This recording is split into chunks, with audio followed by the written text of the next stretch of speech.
production of JPN. This is Homefront Here and Now, and I'm your host, Alvin Sheets. Some of you in the local area might know me as your pal Al. But nevertheless, folks, today we have a special guest with us, Mr. Charles Hardy. He's the executive director and founder of First Step Alternative Housing. He is the proprietor, the owner, the originator, the motivator, if you will, of First Step Alternative Housing. And we're going to be talking about today, folks, today we're going to be talking about homelessness as well as housing. This is a nationwide issue, but right now we're going to focus on Athens, Clarke County, Georgia, Northeast Georgia, but I'm sure it's going to be germane to wherever you are viewing this broadcast. Hey, and I'll be right back after a little bit of this, a little bit of that with Mr. Charles Hardy. Hello, friends. I just want to share something with you. You've heard it said on TV that reverse mortgages are a good product, and they are. But folks, what you're not hearing is before you can get a reverse mortgage loan, you have to have reverse mortgage counseling. Yes, ma'am, yes, sir. Before you can get a reverse mortgage loan, you have to have reverse mortgage counseling. No one's telling you that, but I'm here to tell you, if you're going to get reverse mortgage counseling, call Hancock CDC. That's 1-877-284-4326. Hey folks, remember, before you get a reverse mortgage loan, you must have reverse mortgage counseling. Call the ones who know and care, the ones that are going to look out for your welfare and best benefit, all right? Hancock CDC, that number is 1-877-284-4326. That's Hancock CDC for reverse mortgage counseling. And it's nationwide, folks. We service the entire nation of the United States of America. So hey, call the ones who know and care, call Hancock CDC. Broadcast today. Sir. Glad to be here. Now, sir, I want to get right into it. Let's talk about homelessness. That's the biggest thing in the nation right now. But right now, I know we've got an increased homeless population in Athens, Clarke County, Georgia. You know, a lot of people thought that, I'm quite sure a lot of you familiar with the encampment that came about when I started in Athens. And a lot of people thought that maybe bringing the encampment here in Athens was going to like boost the homelessness. But as you see now that the encampment is gone, you see it done skyrocketed. It done skyrocketed, and that ain't even here. You know, my organization's always out, boots on the ground, man, to make it happen, to help these homeless people. And we talk to them, we counsel with them, we talk to them, and we do that type of stuff. And we find out where they're from, why did they come here, is there any services in their area? And we find out that it's not a lot of services around the state of Georgia that help homeless people. And that's why you see, I mean, you pretty much see the homeless population growing, man. It's not just growing in Athens, like you said, it's growing everywhere. So you made an excellent point. In Georgia, once you get outside of your major cities and all, there's not a lot of services for the homeless population. And Athens being the hub of Northeast Georgia with a plethora of social services, we're somewhat like a magnet. We attract the homeless population to this area, and some counties actually dump their homeless owners. Forgive the term saying dump, but that's what it seems like, folks. Some sheriff departments have actually brought their homeless to Athens and let them out. They do the best you can. They go home back to their county, and so Athens has become somewhat of a.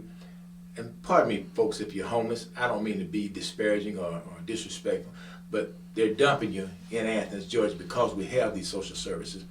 And nevertheless, Mr. Hardy had tried to set up a transitional housing situation with the encampment tent session. Well, if I should go and say it was a tent encampment. And it provided shelter and a safe place to reside for those who were homeless and had no place to go to get out the weather. And this went on for how long, Brother Hardy? 2 years. Went on for 2 years. And then for whatever reason, political forces at will, the program was ended. And where are those people housed at now? Back on the street. They're back on the street. You know, we feed from a blessing to God, man. We got contract, well, we get donation from Toyota Distribution. We get donation from Kubota. Okay, you got some heavy sponsors. So we get those donations. They prepare us 500 lunches, any type of tent material that we may need for the people that's out in society that has nowhere to go. So we're constantly seeing these same people that we try to transition from the street that went back to the street now because they ain't got nowhere to go. We see them every Wednesday and Friday, man, when we do the meals. Me and my volunteers, we get out and do meals for them every Wednesday and Friday. Where are you providing the meals? So we go into the encampments. We got numerous homeless encampments not legally created throughout our county. So because we're so familiar with the homeless population, we know where they stay at, and we know them by first name basis, that sorts of things. So we get out in the woods and under the train track, bridges, everywhere, man. And we go up. We not only do we feed them, we counsel with them too. You know, find out their situation, what we can do to help them. And through a blessing of God, man, we always have those connections where a piece of property might come available, housing might come available, anything. So we'll be like, hey, look, let's call Jane Doe. Jane Doe already working or whatever, they just stand in a tent. Let's put them in that area. So we still do that. Still do that. All right, so you're actually going into the forest, so to speak. I know we got a lot of bamboo growing around Athens. At one time, if you part the bamboo, you go over in there and you find people camped out in this bamboo growth. Are we still seeing that kind of thing? Yeah, it's like, since when I growed up, it done like 5 times that now. You could, in a given day, you can go up in one of these encampments. You see kids, you see single women, you see men, and it's not a certain race, black, white, Mexican, it don't matter. They all there, and they all trying to survive. And you say children in this situation as well. Children. I think Athens Clarke County got one of the, according to the school system, we got a large amount of kids that go to our school system that homeless. They homeless. So have a large number of children that are listed as are considered to be homeless. That come inside the school system. Wow. Yeah. Now that's hard because children can be cruel, and to come out of a homeless situation, they have to sit in the classroom. How do you get off a school bus? Yes. I'm just thinking out loud. How do you get off a school bus to go back to enter a tent? Right. Because you got nowhere to go. Right. Or you fade off into the bushes somewhere. You fade off in the, hey, I'm going up to the store. You can let me out at the store, but you actually going behind the store to go in the tent. You know what I'm saying? Right. So it's rough, man. And it made me think about the program that I started about a little over 2 years ago.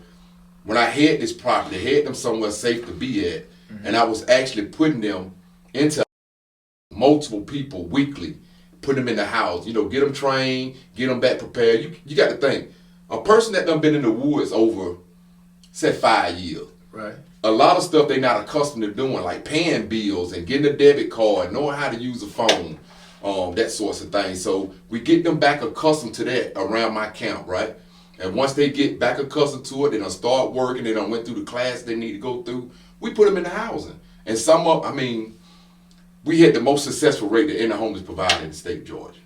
Well, now, that's interesting. You say you getting them into housing, and we know around Athens now, housing is very expensive and hard to come by. So I'm curious as to how you're able to make this come about when oftentimes the homeless population don't have income, they don't have employment.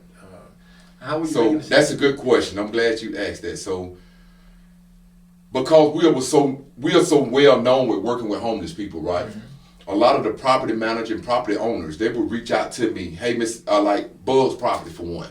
They would call me and say, Charles, we got 3 available units coming up this week, and we'd rather get those peoples out from over there with you, because we know you work with them hands-on. Yeah. You get them the skills they need to survive. We want to get 3 of your people out of homelessness and bring them to an apartment. So just with that, we had a lot of people call. Somebody called me yesterday. Goodwill contacted me. Man, 75 years old, came in out the rain and walked into Goodwill, asked could he get a jacket. Wow. And they called me and they said, Charles, we got a homeless provider, a homeless person over here that need help. So I said I would meet with him Monday. It was on a Sunday. Right. So I said I'd meet with him Monday, get his information. So I went out and met with him. And you had over 56,000 people tuned in to try to send support for this guy. And it's crazy. So I got a whole bunch of donation for him, money, clothes, new clothes, everything. And a property owner actually seen the video that we put out. And he contacted me and said, hey, Charles, that man that you're trying to help, we got a place for him. And what we might charge $1,000 a month, we'll let him get it for $550 a month. That's all right. And now, folks, for those of you who are not in tune, that's the Lord at work. Yeah. Now, if you don't know the Lord, then I won't preach to you right now, but find you a church and know the Lord. That's right. The Lord at work, okay? That's a living testimony. And I told people, man, I even told people, man, God was all over that city. That man got bladder cancer and already been given 6 months to live. My Lord. So for him to be laying up under a bridge soaking wet, that's unheard of. That shouldn't be happening. But everybody's experienced that, Al. Everybody. Especially in America. Yeah. Now, I'm not going to get on a soapbox here, but folks, we can send money all around the world to do this and that, but we can't take care of our own. Praise God. I'm going to pump the brakes right there before I get started. Brother Charles, tell me, what motivated you to get involved in this particular genre, if you will? So, 12 years ago, my mom was dying of cancer, breast cancer. And 3 hours before she died, I was speaking with her on the phone. And I asked her, Mom, what would you want me to do, to change my life and make my life better if you're not here to see it? And she said, I want you to go out and make the community a better place. And I said, man, I ain't thinking about no community. I ain't making no community no better place. I said, they don't do that for me. I ain't gonna do that for them. But I was saying it in a joking manner, but you got to know the relationship between me and my mom. Me and my mom was like, not was she just my mom, she was my best friend. I understand. And I didn't know that was to be the last time that I ever talked to my mom. You know what I'm saying?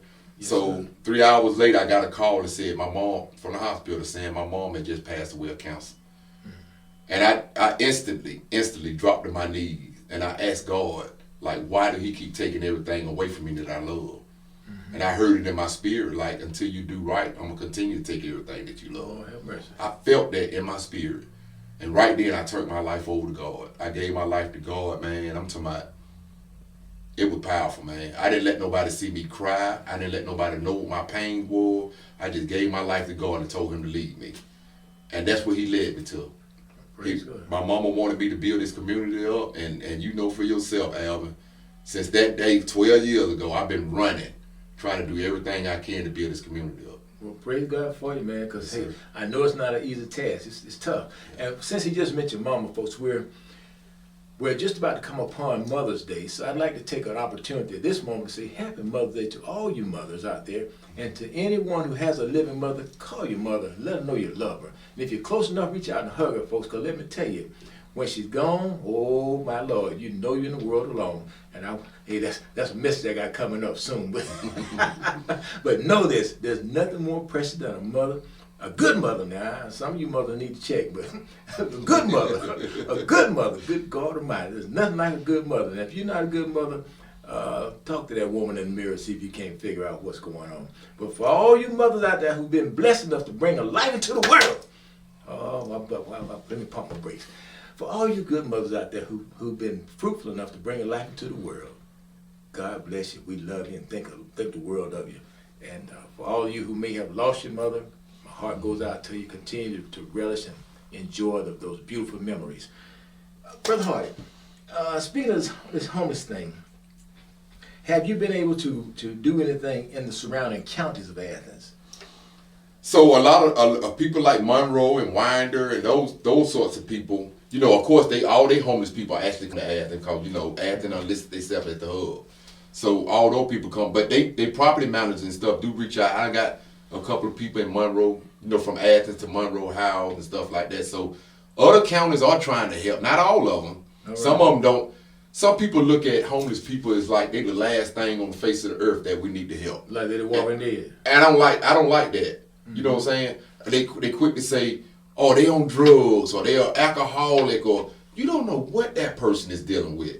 You just don't know. I mean, I'm telling you firsthand because I deal with thousands of homeless people. You know what I'm saying? Yeah. And that ain't the case all the time. We got people with PhDs, bachelor degree, everything that's homeless now. Oh, you know what I'm saying? yeah. So it ain't just no certain breed or certain kind of people that's homeless. Homelessness is affecting everyone. Folks, we'll be right back after a little bit of this and a little bit of that with Director Charles Hardy of First Step Alternative Housing, 326. Hey folks, remember, before you get a reverse mortgage loan, you must have reverse mortgage counseling. Call the ones who know and care, the ones going to look out for your welfare and best benefit, all right? Hancock CDC, that number is 1-877-284-4326.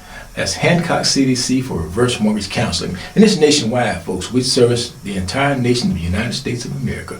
So, hey, call the ones who know and care. Call Hancock CDC. Hello there. Welcome back to Homefront Here and Now. Hey, friends. Today we're blessed with our special guest, Mr. Charles Hardy, director, creator, motivator of First Step Alternative Housing. And he's been instrumental in helping many of our homeless people in this area find their way back to decent living. Brother Hardy, during the break we were talking about the housing situation. How have your experiences been in helping people who were once homeowners, now homeless, find their way back to home ownership or a decent way of life? So when they come out of that home ownership thing and lose their house, and people are losing their house over many reasons. Al, man, they might, a loved one may, I done heard stories, a loved one that died, and they weren't able to pay the bill. They've been forced to sell their property, or whatever the situation is. So once they pretty much lose that home ownership, it's kind of hard to get back. So we try to, take them to the baby steps. We're getting an apartment first, building their credit back up. What's behind their background that's stopping them from going back into home ownership? So we try to educate them on how to do that so they can get back in. Now, on the overall, out of 10 people, probably 2 of them we can get back into home ownership, and we have got back into home ownership. But it's so hard now with the market, with the prices going up. Yes. I mean, it's going up. It's everything going up. Yes, I'm glad you touched on something earlier. When people lose their homes, their credit is destroyed 9 times out of 10. Yeah. So then you got to help them rebuild their credit to get a decent credit score to get back into a place. Ooh, Lord have mercy, talk to me. And then on top of that, if you get evicted, that follows you. Without technology today, it follows you until you're able to settle that eviction from your record. How have you been able to help people with that at all? So we try to pretty much explain to the people what they're trying to bend and break and say, okay, we'll give them a shot. But pretty much the law states are how they roll with it, that if you got the eviction on your background, then you're a risk. So sometimes we can overcome it just by communication is the best thing in the world, man. Yes, I mean, when you sit down and explain to somebody your situation, that helps a lot. You know what I'm saying? A lot of people you find today, they'll put in for an apartment or a house and think, well, he gonna deny me because of my background, and that happens.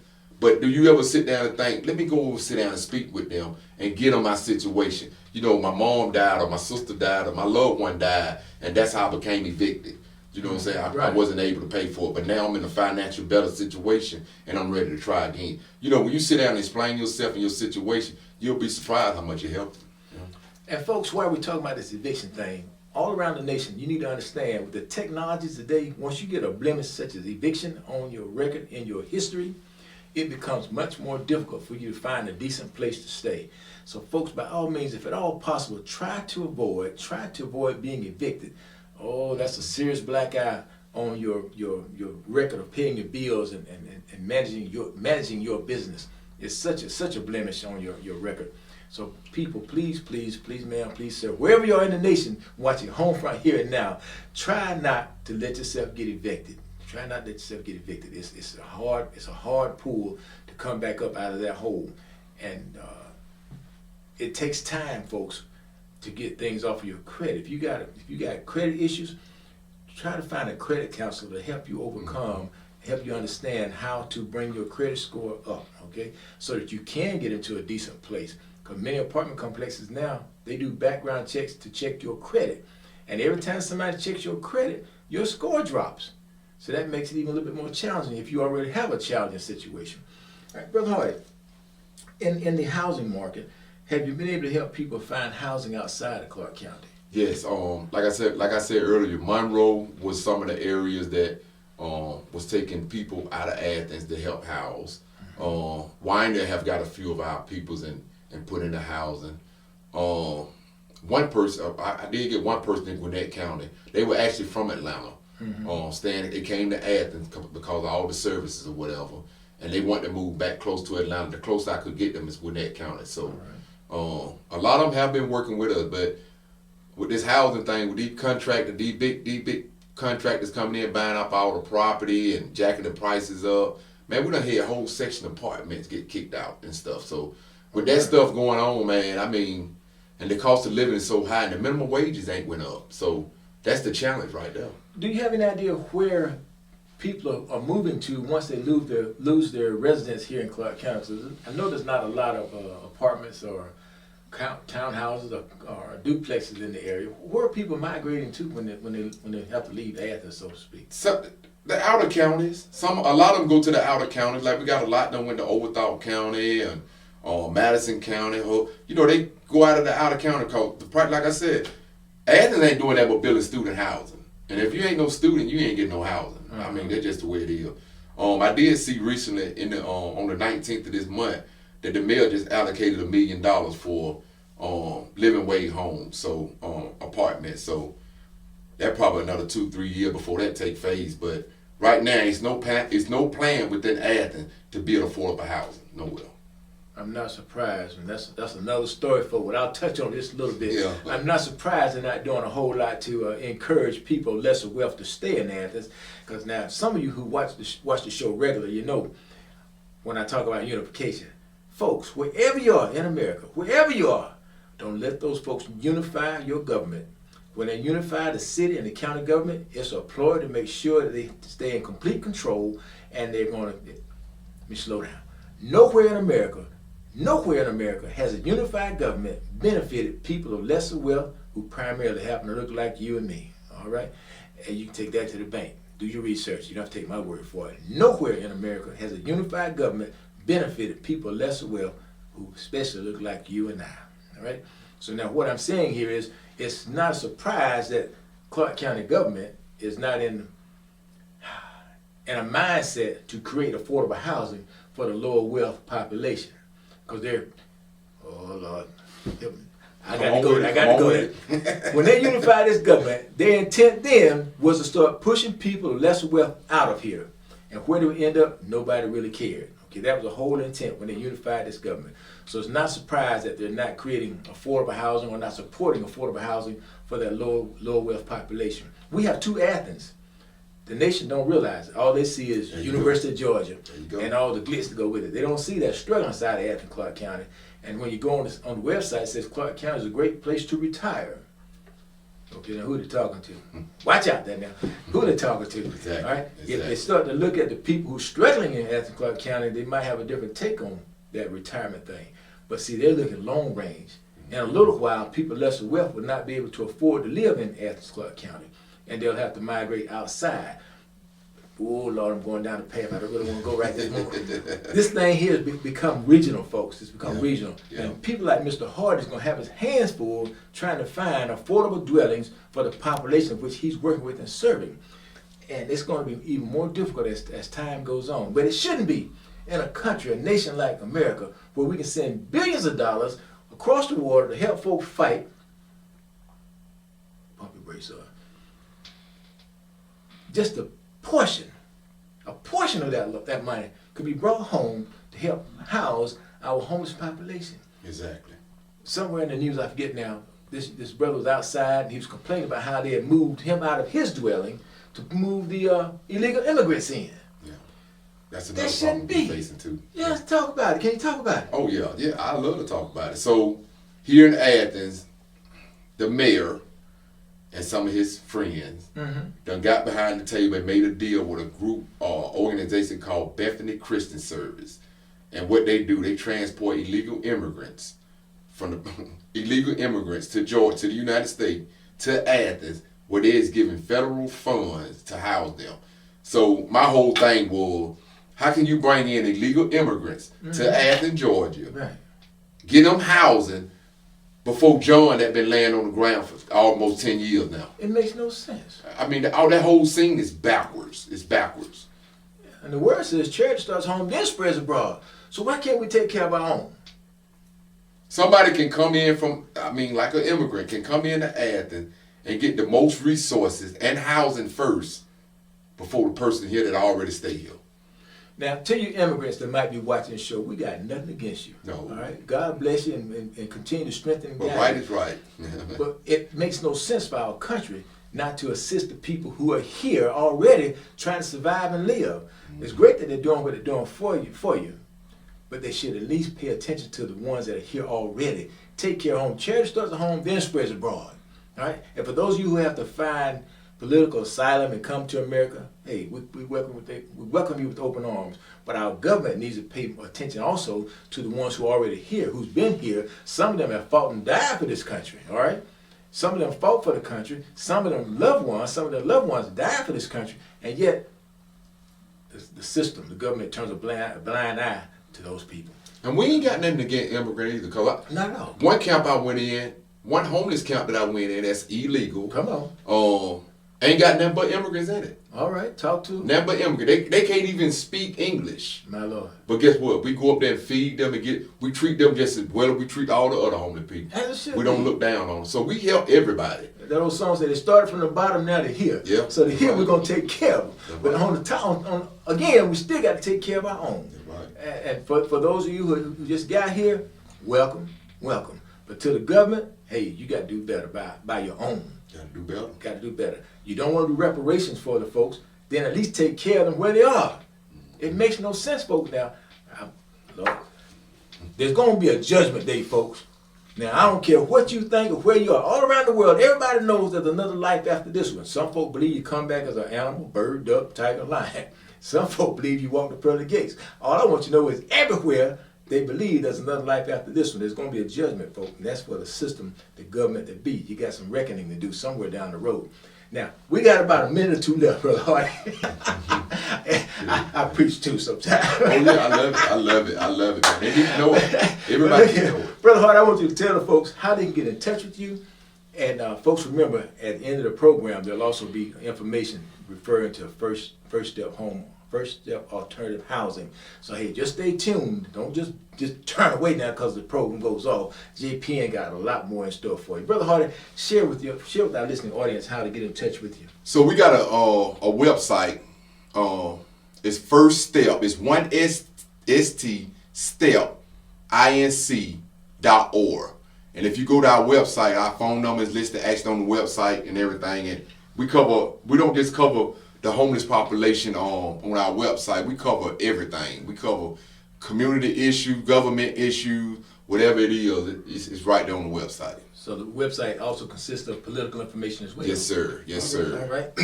Hey, folks, remember this. Anytime you're listening and watching Homefront Here and Now, keep a pen and paper close at hand because we're going to give you some information that you can use and you need to hold on to. Now, the First Step Alternative Housing phone number is 706-403-7134. And again, this information will roll at the end of the broadcast. So, hey, folks, anytime you're watching Homefront Here and Now, if you don't have pen and paper together, when we take those commercial breaks, you find you something to write with and a notepad because we're going to give you something you can use. We're not just making a whole lot of noise on this side of the camera. Okay, some of those talk shows, you can't understand what one is saying because they sound like they're in a bar fight. Everybody's trying to talk. But if you notice, we like to make sure you hear what's being said on Homefront Here Now. Brother Hardy, we want to thank you for taking time out of your busy schedule to be a part of Homefront Here Now and sharing with Athens, Clarke County and the nation as to what's happening to our homeless population in this part of the world. Folks, this is Homefront Here Now. I'm your host, Alvin Sheets. Some know me as your pal Al. Hey, we're going to see you next time around. Peace be with you. Hello, my name is Sharday Jones. I am the founder of S. Jones Books and Education, the author of Extra Baggage, and also a very proud member of the Joint Production Network. I would love to invite you to our upcoming Third Thursdays event. We are partnering with the Classic Center of Athens, Georgia, to present this awesome book signing event. This is a great opportunity for authors and supporters of authors and participants to just come out, network, meet other authors, and get exposed to opportunities abound.